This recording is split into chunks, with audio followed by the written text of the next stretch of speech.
অরুণোদয় ব্যানার্জি, জন্ম 16 অক্টোবর 1983, মৃত্যু 29 মার্চ 2026, যিনি রাহুল ব্যানার্জি নামে অধিক পরিচিত, ছিলেন একজন ভারতীয় অভিনেতা যিনি বাংলা ভাষার চলচ্চিত্র এবং টেলিভিশনে কাজ করতেন। তিনি 3 বছর বয়সে তার বাবার নাট্যদল বিজয়গড়ে আত্মপ্রকাশের রাজদর্শন নাম নাটকের মাধ্যমে মঞ্চে আত্মপ্রকাশ করেন। তারপর থেকে তিনি তার বাবার নাট্যদল এবং থ্রিয়েটনের সাথে প্রায় 450টি মঞ্চ নাটকে অভিনয় করেছেন।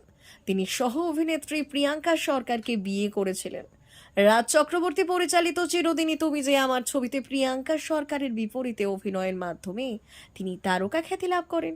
ছবিটি বক্স অফিসে ব্যাপক সাফল্য লাভ করে। পরবর্তীকালে তিনি লাভ সার্কাস এবং শোনো মন বলি তোমায়ের মতো চলচ্চিত্রে অভিনয় করেন।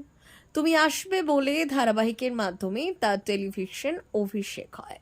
তিনি চিরদিনই তুমি যে আমার ধারাবাহিকে অভিনয়ের জন্য শ্রেষ্ঠ অভিনেতা হিসেবে আনন্দলোক পুরস্কার সহ বেশ কিছু পুরস্কার পেয়েছেন।